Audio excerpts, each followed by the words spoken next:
Good morning, ladies and gents. We have an awesome show for you today. I'm here with my buddy Israel Dartiguenave again, session two. Let's get it. So, we got a different show for you today. We're going to be talking about observations on success, things that we have seen other people do, how they have leveled up in their life, how we've applied it, and different stories of our own that we've used to take ourselves to the next level. So, Israel, passing the baton right to you, sir. What have you witness with your own eyes that people have used? What tactics have they used to level up in life? Mm, that's a big question, man. I'll try to tackle it in quick chunks. So, first and foremost, a lot of people have, from my observation at least, decide that one day they just honestly want to stop losing in life. Like when you hit rock bottom and you ask yourself, man, is there all there is to life? Like constant turmoil, constant lack. There has to be more. So it's an epiphany that kickstarts the process of realizing that you're meant for much more. When you realize that, then you have to take a step back and be honest with yourself. Look at yourself in the mirror and say, man, I am not good. Like there are certain things about the way that I live my life are not conducive to who I want to become. Once these people, right, go through that self-realization process, then the game planning can start. And I say game planning, but really it's developing healthy habits through persistent discipline to change the compass in the direction of where your life is headed. Obviously, an example could be I used to gamble, right? I say, you know what? Is gambling conducive to who I want to be long term? Is gambling conducive to financial freedom? If it's not, I cut it out. When you cut out something, you need to replace it with something else, right? So instead of spending my time gambling, I reallocate that time into understanding how the stock market works. And so I've noticed that very successful people understand that they need to cut certain habits in their lives, but also replace them with new habits that build towards who they want to become.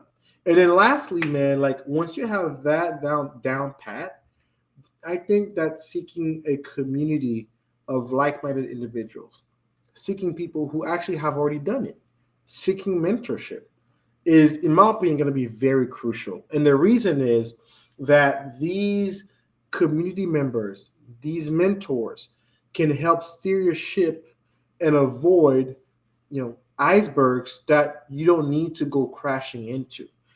I think that is obviously an oversimplification, but truth be told, Jono, it really comes. It's really that easy. Most things in this world aren't that hard. What do you think? Yeah, I would agree. I think most things in concept are simple. I think the execution is what gets people, I guess, kind of tricked up. Even myself, nobody, I'm not perfect, because taking action is like it puts you in danger, right? Because now you're exposing yourself to failure by taking action. But if you just stay put, nobody can judge you, right? No one can say you're doing it right or wrong. And if you're wrong, you don't measure up. Mm-hmm. What I've seen, what I've witnessed with people that are highly successful or whatever the case may be is they usually have a really strong family unit, right? Their parents are usually pouring into them, as well as extended family and extended members of the community.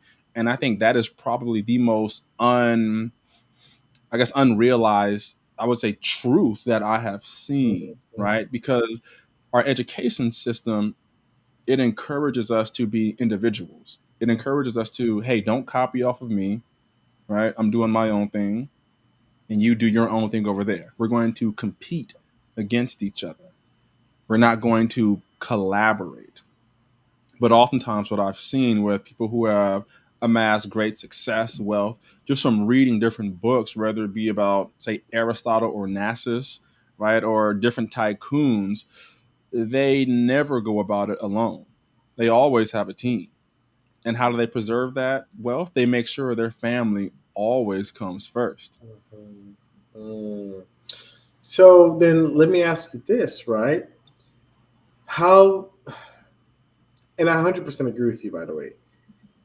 How do people then implement that when the reality is there are a lot of, you know, folks who grew up in broken broken households or divided households? Like, what is the substitute for that? Or maybe not a substitute, but how does one align in him or herself when that may not be a viable option in terms of the immediate family unit? I'm curious. Yeah, so someone going through that is going to have to understand that they're about to carve through solid rock. They're going to have to be a trailblazer, and they're going to have to accept that sooner rather than later, and all of the emotional heartaches that come with it. Mm, It's not going to be easy. There's going to be times where you're questioning your own existence, right? Because that validation that you need as a human being, the mm, attention that you need that says, I'm enough, isn't there, mm, right? So understand it's like if you're going to chart out into new territory, that is going to happen.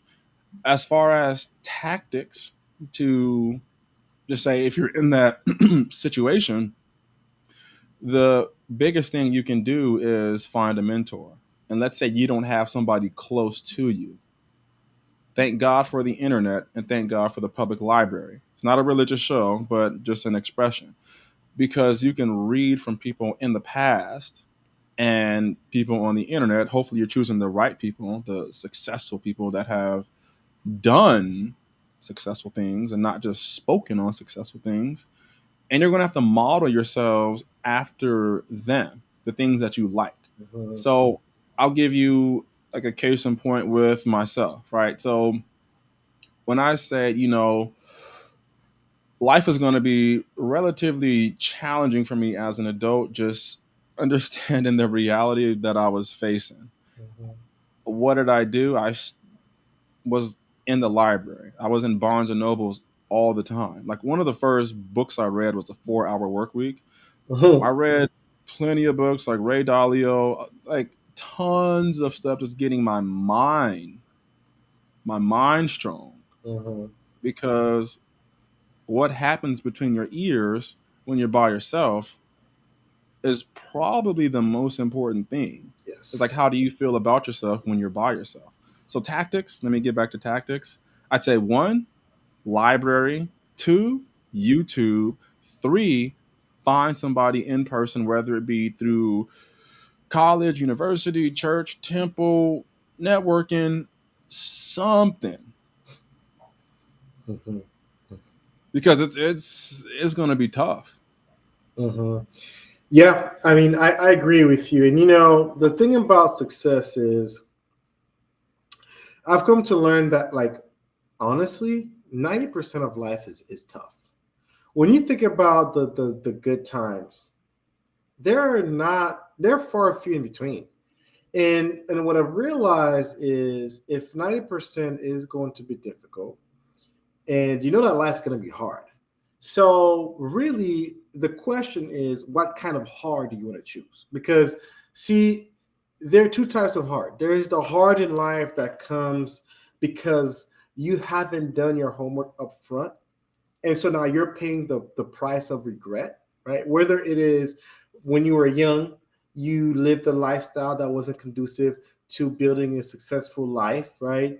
You had bad habits, bad environment, whatever the case may be.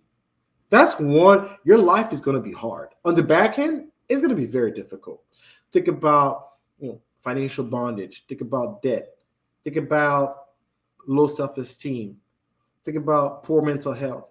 There's the other heart, right? The other heart is the heart, the difficulty of discipline, the understanding that you may have to give up certain pleasures right now to enjoy the fruits of your labors down the road. That also is hard. And so when I think about the fact that life is going to be hard no matter what, give me the heart that allows me to be proud of who I am, that allows me to build a strong foundation, that allows me to leave a legacy worth talking about even after I pass away. And so what I feel like our audience needs to understand is that the price of regret is a much higher price than the price of discipline and sacrifice, ultimately speaking. Yeah, that's true. It's like you either pay the piper now or you pay later. Something that I heard, I forgot where I heard this from, but the mistakes you make in your teenage years, you pay for them in your 20s. If you keep making those mistakes in your 20s, you pay for them for the rest of your life. Yes. And just from the kids I grew up with, that I mean, I moved around different schools and whatnot, but a lot of the kids that I knew, even hung with, made tons of mistakes, right? Pregnancies, going to jail, a bunch of just nonsense. And it's like, it's almost like a point of no return, right? And obviously, children are a blessing, right? But having a kid at 16 is going to change your life for the rest of your life. Mm-hmm. It's no longer going to be about you. So, like, on the topic of like staying motivated, staying driven, like when somebody is going, they're trying to find success and they're trying to find mentors, but the environment around them is pulling them in eight different directions and none of them are positive. Mm-hmm. That's when you're going to have some mental fortitude. And I will credit my mental fortitude to my parents, like hands down. Both of my parents were very strong-minded people that had a mind of their own. Mm-hmm. And I even told my mother this. It's like, I'm so grateful to have you as my mother, because as an adult, I look back on the kids that maybe didn't, not that they didn't have a mother in their life, but the moms weren't as, they weren't willing to tell their kids the truth, saying, Mm-hmm. hey, you probably shouldn't be hanging with that person, right? Mm-hmm. They're up to no good, Mm-hmm. and just telling them just some things about life, Mm-hmm. and being able to always fall back on that code of conduct is I mean, is priceless, Mm-hmm. right? And I guess, as myself, it's like, with having that code of conduct, you're, I guess you would say, different from the masses of people. Mm-hmm. So, I mean, I guess the point I'm trying to make is, if you have, say, a mother, a father, or a grandmother, somebody trying to tell you something in life, appreciate it, right? Because there are those that do not have that, Mm-hmm. right? And Mm-hmm. that is a shame. It's unfortunate. But Mm-hmm. let's say you are one of those people that don't have somebody talking to you or pouring into you at like a young age, then you're going to have to read. And this is why I'm a big proponent of literacy. Like, that is, if there was one thing that I could, give to the children, the people of this country, this world, is literacy, because you get critical thinking skills from that. Mm-hmm. Mm-hmm. Yeah, no, I agree. And also on the topic of success, something else that we need to dispel, and I mean dispel in the most respectful way possible, is that most people will lose in this life. Not because we are born to lose, but because we choose to lose. And what do I mean by that? Well, there is this, dichotomy or philosophical way of thinking where you'll hear people say that I'm satisfied with where I'm at in life. I'm going to coast. When really, coasting is a form of regression. Life is not constant. It's fluid, right? So, I mean, think about inflation. Think about, I mean, even things are going up every single day in cost. So if the economy is fluid, trust me, so is your level of success. And so, if you at any point in time are content with what you do, what you have, where you are, who you are, right, then you are going to be regressing. This leads me to my next point, the fact that most people are losing because they don't understand that if you're not moving forward, you're moving backwards. And most people believe that because they're just doing okay, that they're not losing, they're kind of winning. And that's a myth. right? So when you think about what do highly successful people do, they constantly reinvent themselves.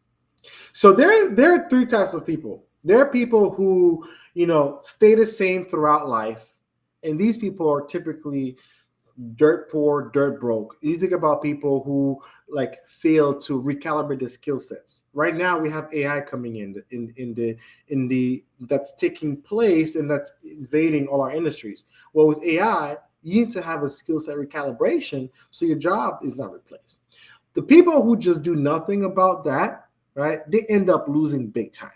Then you have the people who make a change because a very hard circumstance hit them, right? Those are the people who reinvent themselves every couple of years, every 5 years, if needed. And I to give you an example, if I'm a software developer, AI is coming in, I don't improve my skill set at all. But when I hear that AI comes in, I at the last second try to get more experience, get more curriculum, try to learn on AI. But the thing I don't realize is I'm already behind in the ball game.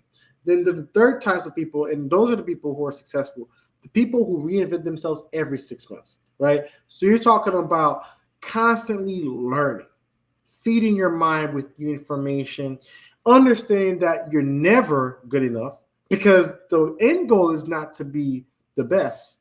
The end goal is to be a better version of yourself from yesterday. And if the end goal is to that continual self improvement, you've never arrived. There's no finish line because the finish line is really when you breathe your last breath, and at that point you'd have reached the pinnacle height of self-actualization, of your best version of yourself. These people, Jonathan, are hungry for success, hungry for new learning experiences, and typically very humble because it takes humility to understand no matter how good I am at finance, I can learn something new. I may be a black belt in jiu-jitsu. I can still learn something new from a white belt. That's what makes a black belt, so special in martial arts. And I do martial arts. Jiu-jitsu, they say that you start learning at the black belt level. Now you can start your learning. Everything else before that was just introduction. And I think that's how life is as well.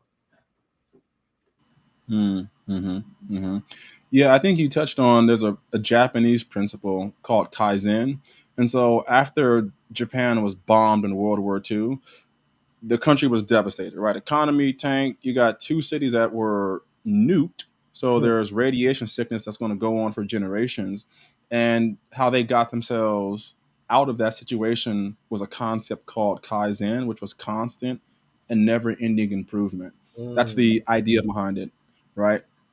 And to the other point about staying motivated, so there's something called Maslow's hierarchy of needs. But I'll just keep it simple. Let's say you grew up poor in whatever way, right? And your dream is to have enough money to have your own apartment, maybe have your own washer and dryer, and have a car, right? So let's say you turn 18, 19, 21, 22, you accomplish that goal. Now you're like, what's next? mhm, So, if we take a look at Maslow's hierarchy of needs, what will push someone to continuously grow at a personal level, at a professional level, or any level um, that can be thought of is the idea of pursuing transcendentalism, right? It's goals that exceed you as a person, right? You're no longer thinking about me. You're thinking about how can I help? It could be my spouse, my children, my city, my community, or my country, or my world, right? And that's what inspires you to keep going to the next level. It's like, wait, I can always be better. I can mhm, always be better for the people around me. mhm, And I mean, what I see is that what stops people is that they accomplish their goals mhm. and like their childhood goals. And it's like, well, I guess now I just coast. Yeah. Yes. Yes. No, you're You're 100% right. And part of that is because society has such low expectations for people. Like, you know what I mean? Like, you grew up in a society that tells you you make 75K, you made it. Oh, you make 100K? You make six figures? Oh, you don't need to work harder anymore. In fact, by the way, a lot of people, when they make, over six figures, they don't want to work hard anymore. They want work life balance. Like, you know what I mean? And that is a trap because that is what enables the one percenters to stay at the 1%. Is because most people, when they get a taste of success, they're satisfied, they're content, and they coast. You know, I'll touch on that basic concept. To lastly, is the invisible hand. There's an invisible hand at all times that are keeping people suppressed. And the reason that is the case is if everyone tapped into their greatness, then what would the world be? There would be no poor. And if there are no poor people, then there's no need for government, right? And if the middle class realize that, oh, we could be a part of the upper class, then the upper class would have no power. And I think that this invisible hand really suppresses the ability of people to break barriers. And so for me, man, like when you deconstruct this matrix, you really understand that everybody is born with greatness. But in order for the world to work, most people will have to be blinded and will have to accept coasting is okay. Mediocrity is okay. Just being good enough is okay. Reaching my goals that I wanted at 22, 24, 25 years old, that's okay. Making 100K and now seeking comfort, that's okay. All these things, man, at all times suppress our ability to be great, in my personal opinion. So I think that's something that we need to be aware of when we're also discussing ability to break barriers and be successful as well.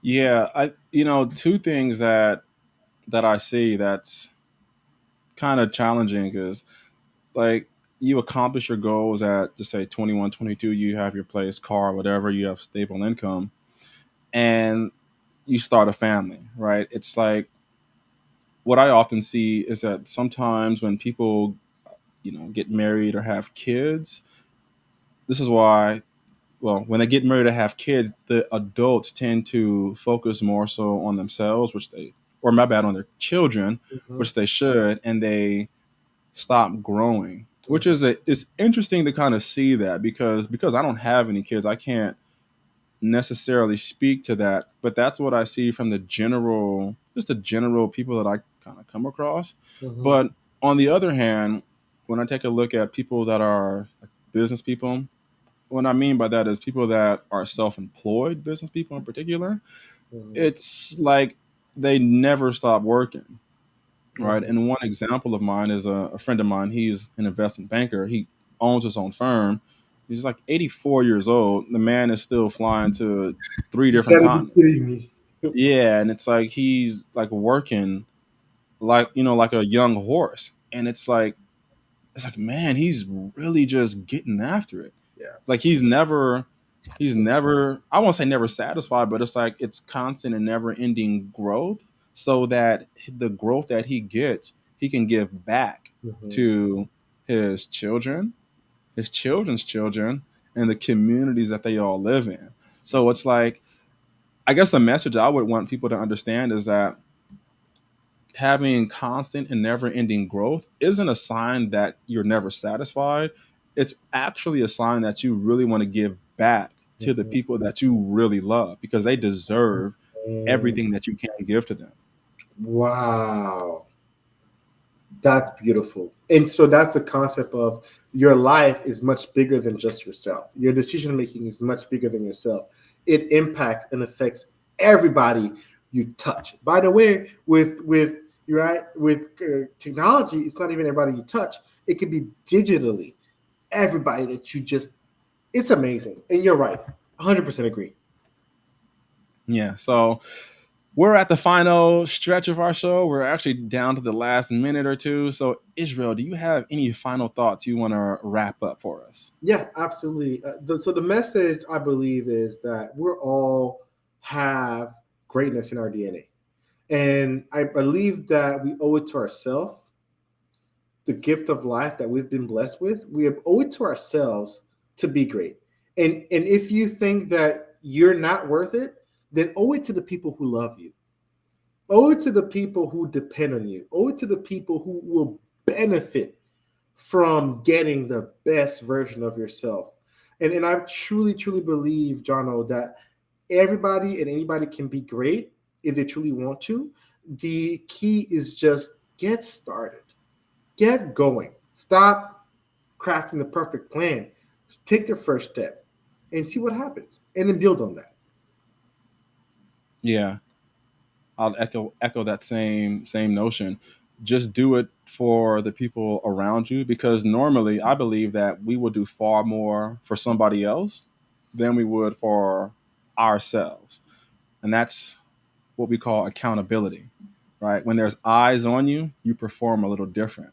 When a guy has his girlfriend on the basketball court, he plays very differently than when he's just playing with a few other guys. So accountability, have people that love you, respect you, cherish you, that want to see you win, and when those eyes are on you, you will produce great things. So that's our show, ladies and gents. We will see you guys all here next week. Until then, take care and have a good one.